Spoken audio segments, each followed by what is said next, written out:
presidente, somos guerrilleros activos todavía.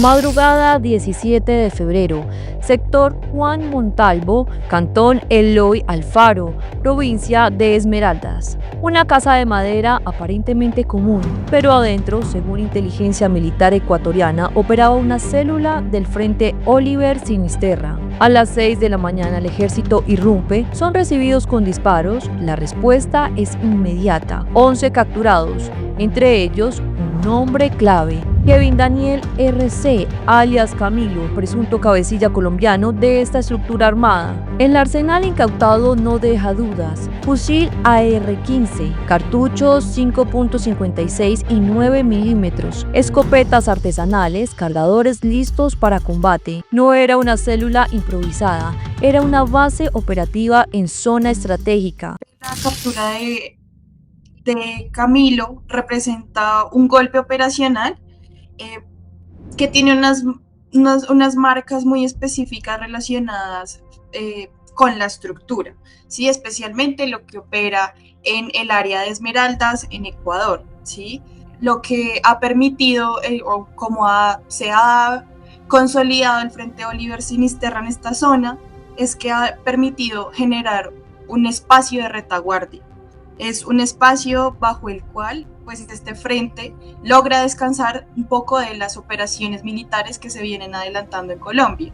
Y precisamente la figura de Camilo pues es relevante porque es una persona que está al mando de una célula que tiene una presencia específica y que tiene un control específico en esta zona, ¿sí? No es una presencia que tiene un control intermitente o que entra y sale, sino que lo que precisamente muestra esta captura es que esta célula de este grupo armado lo que tenía era unas zonas de retaguardia, tenía unos campamentos, pero además ejercía un control sobre la población civil. Y lo más inquietante, Esmeraldas se consolida como un corredor de minería ilegal, tráfico de armas y rutas del narcotráfico. Mientras esto ocurre, el presidente Gustavo Petro ordena militarizar la frontera con Ecuador para frenar el ingreso de insumos de fentanilo. ¿Estamos ante una expansión silenciosa del crimen transnacional? Es una orden, capitán, para toda la fuerza de sus superiores: detener cualquier entrada de insumos de fentanilo a Colombia con rumbo a donde sea. Es que están un poco fortaleciendo la presencia en frontera, porque justamente no sé si conozcas, pero Fuerzas Armadas tienen tareas de seguridad interna, está muy ligado a tareas de seguridad interna, y eso ha implicado un debilitamiento de los controles de frontera, y eso ha hecho que justamente en toda la zona fronteriza entre Ecuador y Colombia veamos la presencia de mayores grupos ilegales, mayor presencia de actividades ilegales, porque hay un descuido de las fronteras, y eso ha hecho que grupos criminales colombianos se adentren inclusive en parte a ciertos territorios ecuatorianos para descansar, ¿no es cierto?, curarse, ¿no es cierto?, para tomar alimentos, suministros, etcétera, y regresan al territorio colombiano. Entonces yo te diría que, como bien sabemos, la captura de líderes no resuelve nada, lo que hace es simplemente que otras personas tomen el mando, hay una jerarquía bien clara en la organización, pero sí hemos visto un incremento de operaciones militares colombianas como consecuencia de nuestro debilitamiento del control de fronteras, que es un poco lo que está pasando. Logremos ver esta consolidación territorial a través de lo que es el Pacífico colombo-venezolano, y es que precisamente este modo de operación es una réplica de lo que ocurre en el Pacífico nariñense colombiano, ¿sí? En la cual tenemos unos grupos armados que tienen un portafolio muy grande de economías que está relacionado precisamente con el control y no solamente, digamos, la producción en torno a la cadena que representa el narcotráfico, sino que se ha venido anclando también a otras economías como prestar servicios alrededor de la minería ilegal. Y esto es muy importante porque esta área geográfica, ¿sí?, lo que corresponde al Triángulo de Telembí, al Pacífico nariñense, y esta conexión precisamente que hay con la provincia de Esmeraldas al norte del Ecuador, lo que permite es un control que está específicamente relacionado con los corredores fluviales, ¿sí? Y allí es donde convergen estas dos economías.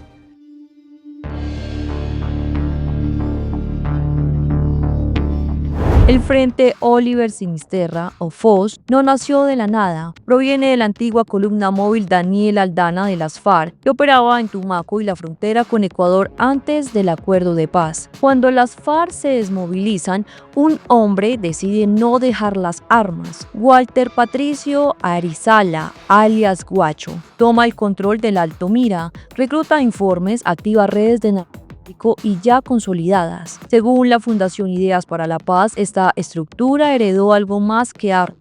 Heredó rutas, milicias y economías ilegales profundamente arraigadas. Hemos caracterizado a estos grupos disidentes a través como más alrededor de cómo operan las empresas criminales, ¿sí? Especialmente porque en lo simbólico, lo que vemos con el Frente Oliver Sinisterra, pero también con otras disidencias, es que mantienen un lenguaje muy político. Pero esto no se traduce precisamente al despliegue político que en su momento daban las FARC, ¿sí? Las FARC, antes de la firma del acuerdo de paz, no solamente ejercían un control territorial, sino que también creaban ideología política, tenían también bases que la sostenían. Y estos grupos no lo tienen, su posicionamiento se da a través de un control armado, ¿sí? Y no hay un ejercicio ni político ni ideológico alrededor de ellos.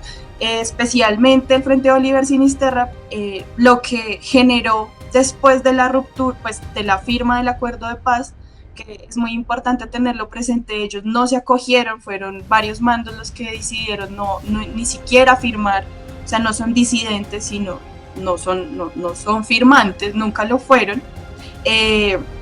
Lo que ellos hicieron fue captar estas rentas y estos territorios que se llenaron, o que se vaciaron, mejor dicho, pues con las zonas de ubicación temporal que se estaban generando. No era ideología, era control territorial, era era poder financiero. Se estima que el Frente Oliver Sinisterra ha tenido entre 250 y 400 hombres armados, pequeños pero estratégicamente ubicados en el territorio con mayor concentración del país. Las agencias de las FARC, como otros grupos criminales, han aprovechado lo permeable en la frontera, la falta de controles, la presencia de grupos irregulares cada vez más fuertes en Ecuador, que son grupos criminales multidelito, y eso ha hecho evidentemente que las zonas de frontera se vuelvan más complejas y más violentas, ¿no?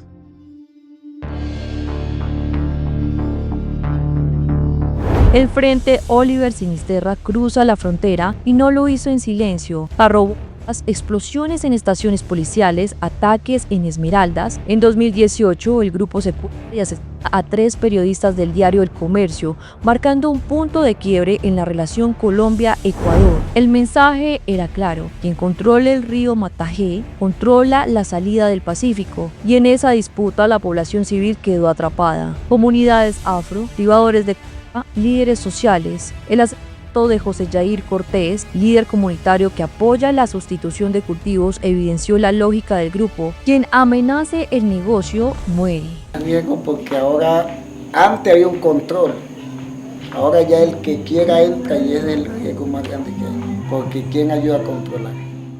Personajes como Guacho, precisamente, lo que hacían en su momento era pues dar un montón de bienes a la población, ¿sí? Por eso es fácil y es muy llamativo escuchar cuando es abatido precisamente, lo que pasa es como que la gente siente el luto de su pérdida porque daba dinero, daba infraestructura, daba cosas a la población, ¿sí? Pero esto corresponde a que había un arraigo territorial por parte de él, ¿sí?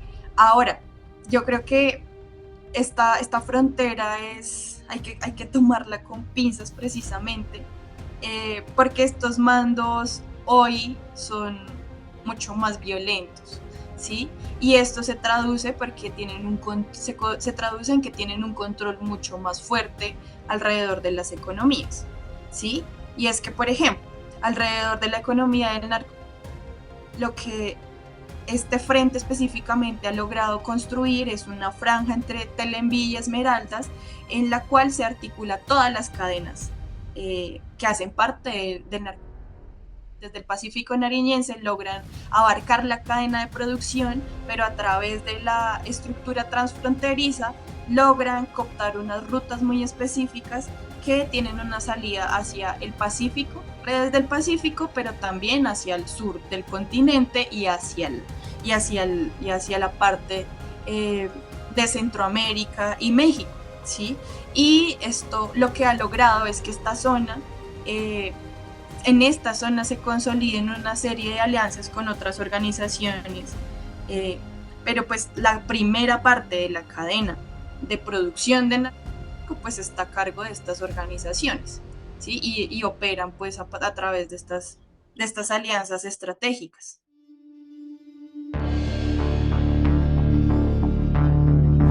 Durante años fue el rostro más buscado en la frontera, objetivo prioritario de Colombia y Ecuador, nombre repetido en consejos de seguridad, sombra constante en los ríos Mira y Matajé. Walter Patricio Arizala, alias Guacho, se le atribuyó el asesinato de 3 periodistas del diario El Comercio, la masacre de cocaleros en Nariño, carrobombas en Esmeraldas. Aunque se autoproclamaba guerrillero activo de las FARC, su estructura funcionaba como lo que expertos denominan un ex-FARC mafia, una organización cuyo motor no era la ideología, sino la cocaína. Y es como la parte inicial se consolida en esta frontera, ¿sí? Y ya a través de eso es que pues empiezan a mandar cargamentos a otros países, especialmente a estas zonas de Centroamérica y México, a través de estos corredores, ¿sí? ¿Por qué? Porque es mucho más rentable. En su momento se habló de que precisamente Guacho alcanzó a tener vínculos con el cartel de Sinaloa, pero pues esto es clave precisamente porque pues no se logra visibilizar este intercambio pues que hay, ¿sí? Y es como pues ya estos frentes no tienen control sobre ya la comercialización en el norte, sino que se encargan de la fase inicial de producción. Controlaba uno de los territorios con mayor capacidad de cultivo y exportación de coca del continente, y eso lo convirtió en un actor transnacional. Las colaboraciones son tipo franquicia, ¿no? Tú sabes que los grupos criminales los carteles mexicanos tienen sus franquicias locales en Colombia y Ecuador. En Colombia también operan mucho con el Clan del Golfo. Entonces, la idea es que aquí en Ecuador también tienen sus subsidiarias y son las que justamente se encargan de la compra de droga, de la logística, del envío de la costa de los puertos, etcétera. Entonces, evidentemente, sí hemos visto una presencia creciente de grupos ilegales que están en contacto con grupos mexicanos.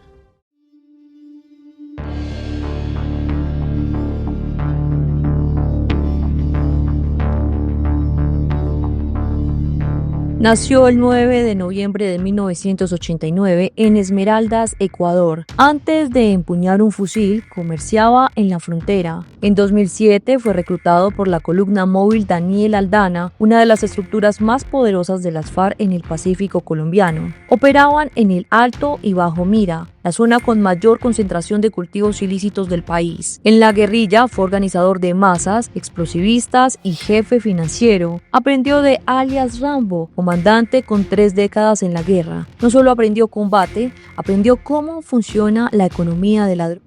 En 2016 se desmovilizó y pasó 4 meses en la zona veredal de El Playón en Tumaco, pero salió. Dijo que el acuerdo solo beneficiaría a los altos mandos y entonces creó el Frente Oliver Sinisterra. Arrancó con 250 hombres armados, luego la cifra creció. Algunas estimaciones hablaron de 300, otras de 500 integrantes. Su arsenal incluía fusiles Colt R-15, M16, lanzagranadas M4 y pistolas Beretta, armas que, según investigaciones, provienen de redes de Centroamérica y ecuatorianas. Podemos decir que durante el proceso de paz sí hubo un tema de fortalecimiento de grupos criminales, de que algunos ganaron tiempo, se fortalecieron, crecieron, y eso es un poco, sí volvió más complejo cuando nos dimos cuenta, ¿no es cierto?, que los guerreros de paz no involucraron a todos y había gente que quería seguir siendo parte de la criminalidad, ¿no?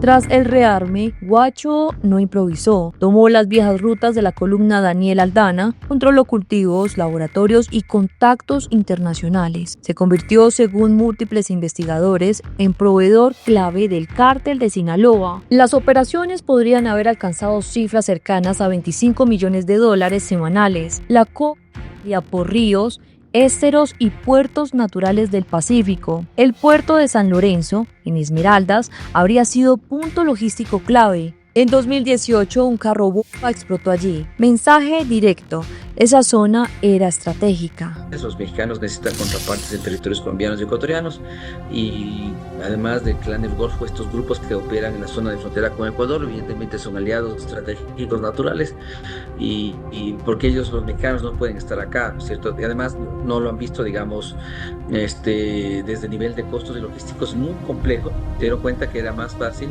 operar con grupos locales que sean los que hagan las tareas logísticas y operativas en cada país.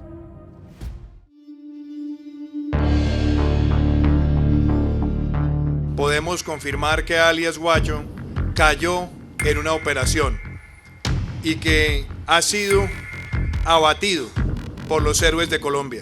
En 2017, el gobierno de Juan Manuel Santos lanzó la Operación Atlas, 9.000 militares y policías contra las economías ilegales en Tumaco. En 2018, el presidente Iván Duque anunció que Guacho habría sido herido en la Operación Anguila. La presión aumentó, perdió hombres, perdió cargamentos, perdió territorio. Se calcula que el Estado destruyó más de 130 laboratorios, incluso 2 subterráneos, y decomisó más de 50 toneladas de cocaína. El 21 de diciembre de 2018, en la vereda Azúcar Piedra Fina, Tumaco fue abatido. Terminaban 11 años de carrera criminal, pero no el negocio. Conocemos esto como una multinacional, entonces cuando hay un cabecilla que muere es rápidamente reemplazado por el que sigue en la jerarquía.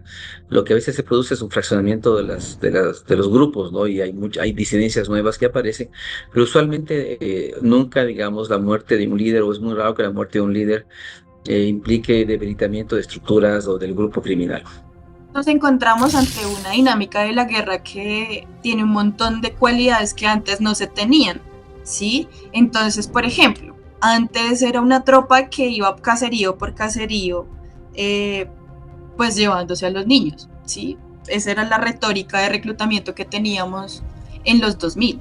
Hoy fácilmente cuelgas un video en TikTok enalteciendo la guerra, tienes música, tienes una cultura, sí, que exalta el porte de armas, y fácilmente puedes vincular 10 niños que ni siquiera saben cuál es su rol al interior de estas organizaciones, ¿sí? Tenemos además el uso, la compra de armas que pues antes la guerra era como pues el susto y el temor de que aviones pudieran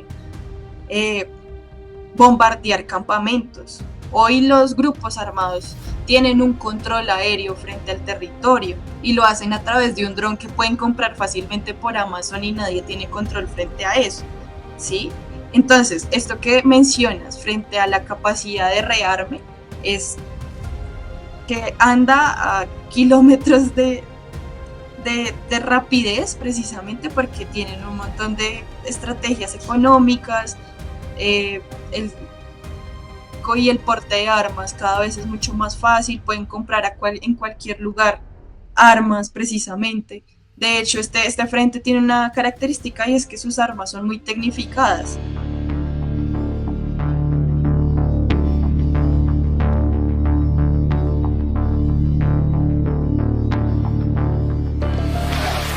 Señor presidente, se le dice a usted que por favor nos ayude, que nos dé la mano. Que no nos pase lo que nos pasó a los periodistas. Nosotros tenemos hijos, tenemos familia que ir a ver al Ecuador. Durante una década, Guacho participó en homicidios colectivos, desplazamientos forzados, minas antipersona, reclutamiento de menores, ataques explosivos contra fuerza pública. En 2017 fue señalado por el sector de policías en medio de operativos de erradicación, también por masacres en zonas rurales de Tumaco. En Ecuador, un carro bomba dejó 28 heridos en San Lorenzo, pero lo que lo puso en el radar internacional fue el secuestro y asesinato de periodistas. Ese hecho se convirtió en un conflicto fronterizo en crisis diplomática. Señor señor presidente Lenín Moreno. Llevamos 8 días ya detenidos y como lo dijimos en el primer video, queremos en sus manos, en el gobierno ecuatoriano, están nuestras vidas.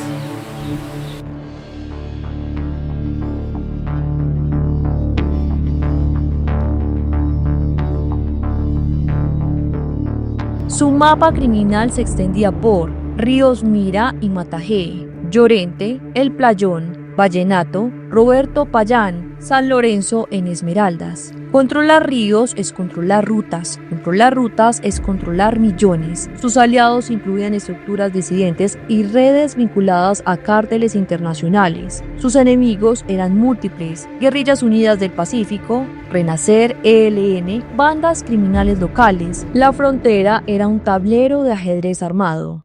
Hay disputas con varios grupos criminales, que sean los choneros, los lobos, hay muchas facciones criminales acá.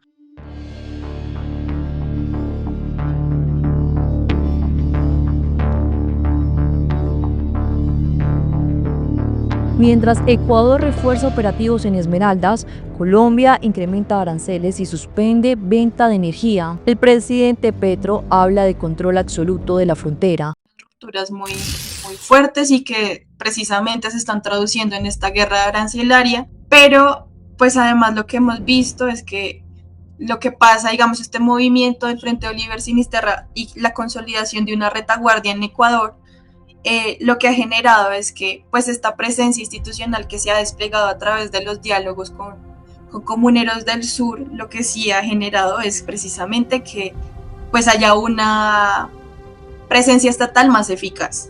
A pesar de que se diluya, hay una institucionalidad más robusta en este territorio. Y precisamente pues ese es el afán también de moverse al territorio fronterizo, ¿sí?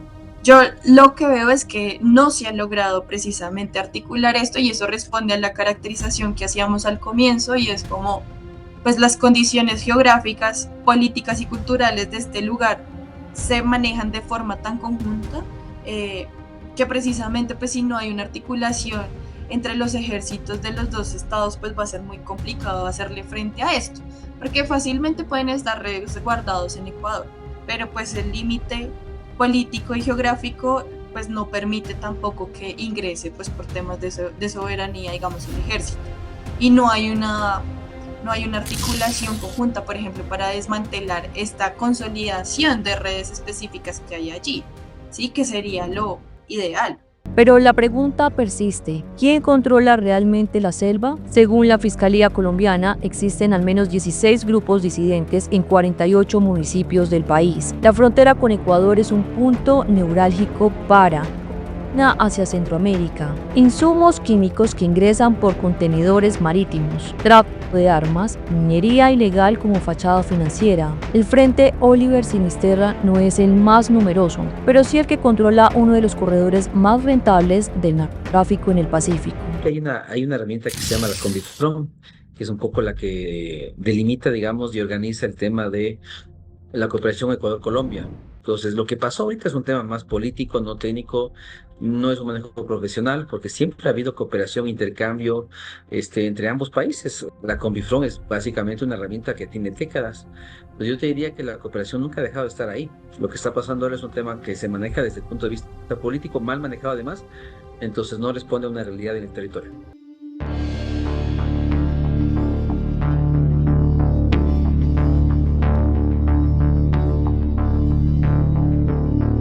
Antes del acuerdo de paz, la columna Daniel Aldana llegó a tener más de 500 combatientes, controlaba cultivo, procesamiento y salida de coca, pero lo más importante, no hacía trabajo político. Sus milicias urbanas eran estructuras de subcontratación criminal. Eso explica por qué la transición al posconflicto no fue ideológica, fue financiera. Cuando las FARC dejaron las armas, muchos combatientes ya estaban hasta el cuello en el negocio. La paz no les ofrecía lo que la coca.